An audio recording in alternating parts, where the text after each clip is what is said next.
Pourquoi les gens vont faire des sacrifices pour s'enrichir? Pourquoi ils le font? Ces personnes ont compris, même si ce sont des actes mystiques, ils font des alliances avec Satan pour s'enrichir. Mais ils ont compris que la pauvreté était quelque chose de spirituel. Mais la vraie richesse se trouve en Dieu. Ils se trompent de personne. C'est pas Satan qui va les enrichir. La richesse n'est pas une affaire d'être intelligent ou pas. Bien sûr qu'il faut être intelligent. Mais je vous pose la question, est-ce que c'est toutes les personnes intelligentes qui sont riches? C'est non. Le constat, c'est non. Il y a des gens même qui n'ont pas fait de longues études, mais qui sont très riches dans notre société. Donc ça n'a rien à voir avec l'intelligence. Vous voyez, il y a des vidéos ou des livres du genre 7 secrets pour devenir absolument riche. Ou bien fais cela, tu seras riche. Ou bien mène telle activité, tu seras riche. Mais vous qui m'écoutez, appliquez ces secrets, vous allez voir si vous allez devenir riche. Appliquez-les, vous allez voir si vous allez devenir riche. Le constat, c'est non. C'est non. Pourquoi? C'est vrai, dans la théorie, c'est vrai. C'est vrai ce qu'ils sont en train de dire. Hein. C'est vrai, je suis d'accord avec eux à 100%. Disons à 99%. Mais ça ne va pas marcher. Pourquoi? Parce qu'on occulte la dimension spirituelle. Dans le succès, comme on le dit chez nous en Côte d'Ivoire, il y a Dieu là-dedans. Il y a Dieu là-dedans. Le monde spirituel est là. Si tu es dans les cages des sorciers, même ces activités-là, ça ne va pas marcher. Si Dieu n'est pas avec toi, mais ça ne va pas marcher. Mais tu peux mener cette activité, puis le premier jour, il y a beaucoup de gens qui ont créé les entreprises, le premier ou le deuxième jour, mais ils ont trouvé la mort. C'est pour vous dire que il y a le spirituel qui joue. Et c'est pourquoi je vous dis que ça ne va pas marcher. Parce que ces livres-là occultent la dimension spirituelle. On enlève Dieu dedans. Ou on sépare Dieu du succès. Mais dans tout succès, il y a Dieu. Vous ne pouvez pas épargner Dieu. Même si vous négligez Dieu au début, à la fin, ça va vous rattraper. Attention, je fais une précision. Je ne suis pas en train de vous dire de ne pas lire ces livres. Moi-même, je lis ces livres de développement personnel. Je lis ces livres de motivation. Je regarde ces vidéos-là. C'est très, très, très bon. Ce sont des personnes qui ont vécu, qui ont eu une certaine expérience et qui partagent ces expériences. Ça va vous aider. Si vous ne les regardez pas ou même vous ne lisez pas ces livres, je vous encourage à les lire ou à regarder ces vidéos. C'est très bon. Mais seulement n'oubliez pas ce que je suis en train de dire. N'oubliez pas le plus important, qui est le spirituel, le monde spirituel. Spirituel, c'est le monde que nos yeux ne peuvent pas voir. Quand Dieu a créé le monde, Dieu a créé le ciel et la terre. On nous dit au commencement, Dieu créa le ciel et la terre. La terre, c'est le physique. Et le ciel, c'est le spirituel. Mais Dieu a aussi créé le spirituel. On ne peut pas voir Dieu, on ne peut pas voir les anges, on ne peut pas voir le Saint-Esprit. Mais ce sont des choses qui existent. On ne peut pas voir les démons. La Bible nous parle des démons, mais on ne peut pas les voir. Parce que nous sommes des êtres naturels. Nous sommes dans le monde physique. Ce qu'on peut toucher, ce qu'on peut voir avec des yeux naturels. Mais ces entités-là sont dans le monde spirituel. Ils sont dans le monde spirituel. Ils appartiennent au spirituel. Donc tout ce qui nos yeux ne peuvent pas toucher, voir, mais qui existe, c'est le spirituel. Et c'est le spirituel qui commande le physique. C'est ce qui se passe dans le spirituel qui va se reproduire dans les prochains jours, dans le temps à venir, qui va se reproduire dans le physique. C'est pourquoi quand vous avez des rêves, vous voyez des choses dans le spirituel et vous allez voir peut-être une personne qui va décéder, peut-être vous allez voir une promotion dans le rêve et vous allez voir dans les prochains jours, physiquement, qui va s'accomplir. Donc voici ce que c'est que le spirituel. On ne peut pas tout donner la définition du spirituel, mais je vous ai donné quand même certains principes du spirituel. C'est comme ça que cela fonctionne. Tout part du spirituel. Que ce soit la richesse, ça part du spirituel. Que ce soit la pauvreté, ça part du spirituel. Que tout est spirituel. Même votre maison que vous avez où vous dormez, votre maison est là, mais votre maison sont spirituelles. Oui. Votre maison sont spirituelles. Vous faites une activité, l'activité est là, votre magasin est là. Mais votre magasin a son spirituel. C'est pourquoi quand les gens veulent vous envoûter, par exemple, envoûter votre magasin ou envoûter votre entreprise, ils vont aller prendre le sable de votre entreprise parce qu'il y a un spirituel qui est attaché. C'est comme ça que Dieu a créé. Tout objet a son spirituel. Ta voiture, il a son physique, il a son spirituel. Tout a le spirituel. Donc, voilà un peu défini ce que c'est que le spirituel.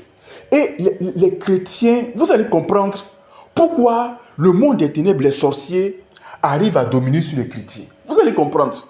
C'est très simple. Parce que les sorciers, ceux qui sont dans le mysticisme, dans la sorcellerie, ils connaissent et ils comprennent mieux le spirituel que les chrétiens. Voilà la définition. Voilà la raison plutôt. Les chrétiens ne connaissent pas le spirituel. Je le dis parce que j'ai été victime de ces choses-là. Si vous n'avez pas les dons du Saint-Esprit, vous savez, beaucoup de chrétiens n'ont pas les dons du Saint-Esprit, le don de discernement, le don de révélation qui fait partie. Donc nous avons les dons de révélation, dons de discernement, dons de prophétie, dons de miracle, dons de guérison. Généralement, les chrétiens s'arrêtent à la conversion. J'ai donné ma vie à Jésus, puis c'est tout. Ils ne vont pas à la sanctification et ils ne vont pas au don du Saint-Esprit. Donc, c'est quand vous arrivez au niveau des dons du Saint-Esprit que vous commencez à comprendre très bien le spirituel. Nous avons déjà fait la vidéo sur comment avoir les dons du Saint-Esprit et c'est très facile. Voici le lien de la vidéo et vous pouvez aller sur cette vidéo. Mais vous allez voir qu'aujourd'hui, parce que les chrétiens ne veulent pas accepter le message de la sanctification. Je vous dis, la majorité, les 99% des chrétiens ne veulent pas accepter le message de la sanctification. Donc, c'est difficile pour eux d'opérer avec le Saint-Esprit. Parce que l'Esprit de Dieu, pour opérer avec lui, il faut que tu marches dans la sanctification, dans la sainteté. Les chrétiens ne comprennent pas le spirituel. Ils n'ont pas une bonne connaissance du spirituel. C'est pourquoi c'est difficile. Et les sorciers savent très bien que les chrétiens ne maîtrisent pas cet aspect-là. Et ils en profitent pour dominer sur les chrétiens. Si je vais vous raconter une histoire et je vais bien vous expliquer le spirituel, ça va bien illustrer le spirituel. Je connaissais quelqu'un, un monsieur, il était très bon mathématicien. En tout cas, monsieur très intelligent. Il travaillait à l'aviation, ceux qui font les routes dans l'air, les avions qui doivent atterrir. Il travaillait là-bas. C'était un monsieur très intelligent. Et bon, il m'avait expliqué qu'il était très fort, mais on le jalousait en entreprise, que c'était lui qui devait être le DG de l'aviation civile, tout ça, mais ils ont fait des manigances, des coups, tout ça. À chaque fois, il voit qu'il y a des... comment on dit ça? Il y a des complots qui sont faits contre lui, il n'arrive pas à évoluer. Bon, on l'a maintenu à cet poste-là. Donc, il s'agissait maintenant d'aller en France pour faire une formation. Mais ses patrons, ses directeurs, le directeur général ne pouvaient pas aller parce qu'ils n'ont pas la maîtrise des mathématiques. Parce que leur domaine d'aviation, d'avion, il y a beaucoup de mathématiques, de la haute mathématique là-bas. Ces gens ne maîtrisent pas. Donc, c'est lui qu'on a désigné pour aller représenter l'entité en France. Donc, c'est lui qui allait suivre cette formation-là. Il me disait comme cela, la formation était sur 1 an. Je crois bien après 4 ou 5 mois, il était obligé de stopper parce qu'il avait des maux de tête terribles qui le fatiguaient. Ça va bien, tout va bien, mais dès qu'il touche le bic, il commence à étudier, c'est fini. Il a mal à la tête. Il a mal à la tête. Il a mal à la tête. Donc, il était obligé d'arrêter la formation pour venir se faire soigner sur Abidjan. Et c'est là que sa femme nous a mis en contact. Et il m'a expliqué cela. Bon, je lui ai donné des conseils. Mais vous savez, quand vous parlez aux gens, ils pensent que, je ne sais pas comment vous le dire, quand vous leur parlez de Jésus, ils ne mettent pas le sérieux. Ils ne s'attachent pas. Je ne sais pas pourquoi quand les gens vont chez les féticheurs, quand on leur dit fais ceci, fais cela, ils le font. Mais quand ils arrivent à Jésus, quand vous les parlez, on met de la négligence, on vient aujourd'hui au culte. Demain, on ne vient pas au culte. On fait. Bon, il n'a pas mis assez, je dirais, assez d'engagement. Il est venu une fois ou deux fois, on a prié ensemble et puis je ne l'ai plus revu encore. Mais sa femme, elle était régulière, elle venait souvent. Quand je demandais, elle dit non, son mari, c'est ceci, il a voyagé, il allait voir tel parent au village. Bon, c'était à chaque fois, il n'a pas pu venir aujourd'hui parce qu'il y a une course. Bon, c'était comme ça, bon, ok. Donc, le monsieur, il devait repartir faire la formation. On lui a donné, je ne sais pas si c'était 2 ou 3 mois, mais il est reparti. Il est reparti, il a terminé la formation. Quand il est revenu travailler avec le nouveau diplôme, bon, ça lui a donné un certain grade. Je vous le dis, à peine 1 ou 2 mois après, dès qu'il a pris son nouveau grade, c'est fini. Il est décédé, il est mort. Voilà le spirituel. Vous comprenez? C'est pourquoi j'ai dit, si vous ne comprenez pas le spirituel, il vous sera très difficile d'être riche. Vous voyez? Vous voyez comment les gens sont méchants. Finalement, ce complot, toute cette cabale au sein de sa société a eu raison sur le monsieur. Ils ont tout fait, ils ont gâché ses études, lui donné un mal de tête. Malgré ça, le monsieur a pu résister. Quand il a eu son grade, il est arrivé et qu'il a été élevé, ils l'ont tué. C'est pourquoi je vous dis, si vous ne comprenez pas le spirituel, c'est pas bon pour vous. C'est pas bon pour vous. Est-ce que le monsieur ne voulait pas réussir dans la vie? Est-ce que le monsieur ne voulait pas être riche? Bien sûr qu'il voulait être riche, mais il ne comprenait pas le spirituel. Et il n'a pas accordé d'importance au spirituel. Vous voyez, quand vous partez au village, vous allez voir des gens qui ont fait des constructions. Ces constructions sont arrivées à une hauteur de 5 briques et puis on vous dit que la personne est décédée. Si vous ne comprenez pas le spirituel, ça sera difficile d'entrer dans la richesse. Voilà le spirituel. Ces gens, ça pensent qu'ils sont intelligents, ils connaissent papier, ils ont fait de hautes études, ils ont eu de hauts diplômes. Donc, non. Le spirituel. Tout se passe là-bas. C'est là-bas que tout se passe. Et pour vous qui voulez vraiment profiter de ces choses, de ces rêves-là, c'était important de nous arrêter, de voir ce que c'est que les rêves, de voir ce que c'est que le spirituel. Tant que votre spirituel n'est pas dégagé, tant que votre spirituel n'est pas fort, votre physique ne sera jamais fort. Quoi qu'il en soit de votre compétence, de votre capacité en tant qu'homme, quoi qu'il en soit, vous n'allez pas percer dans la vie. Mais oui, parce que c'est deux mondes qui s'affrontent dans le spirituel. Le monde de Dieu et le monde de Satan. Le monde des ténèbres et la lumière. La lumière, c'est Jésus-Christ. Les ténèbres, c'est Satan. Il faut aller dans le spirituel. Je vais vous dire une chose, ce n'est pas pour vous faire peur. Si vous voulez aller très loin dans la vie, il faut que votre spirituel soit très fort. Parce que si votre spirituel n'est pas très fort, que vous prenez des positions, vous avez des postes très élevés dans la société, les gens vont vous jalouser, ils vont vous tuer pour cela.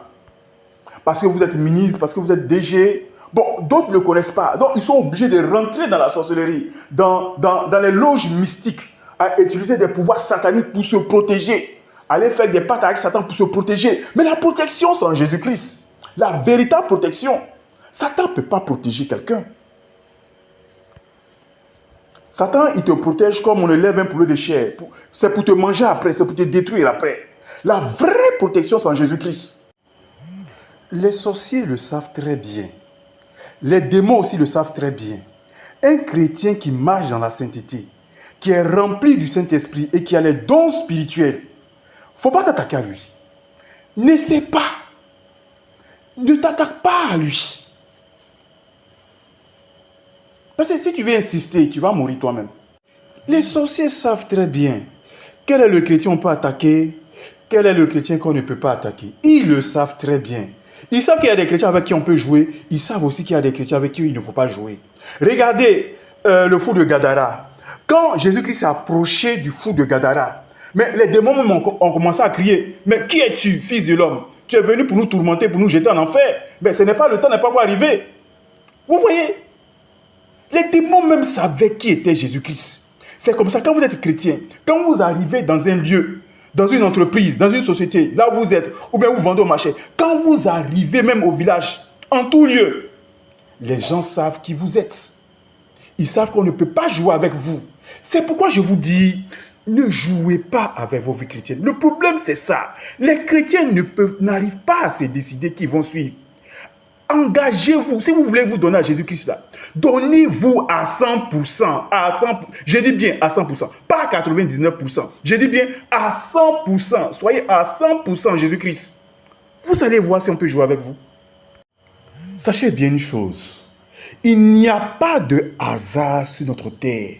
Si tu es riche, ce n'est pas par hasard. Si tu es pauvre, ce n'est pas par hasard. Si tu es en bonne santé, ce n'est pas par hasard. Si aujourd'hui tu souffres de telle ou telle maladie, ce n'est pas par hasard. Si tu es une femme stérile, ce n'est pas par hasard. Les médecins vont te dire non, tu as fait ceci. Non, il n'y a pas de hasard sur cette terre. Tout est spirituel, je vous le dis. Tout a été fait dans le spirituel. Le jour de ta mort, c'est spirituel. Tu vas pas, c'est pas hasard. Si tu as pris un véhicule, que tu as fait un accident, ça a été déjà programmé dans le spirituel. Je vous le dis.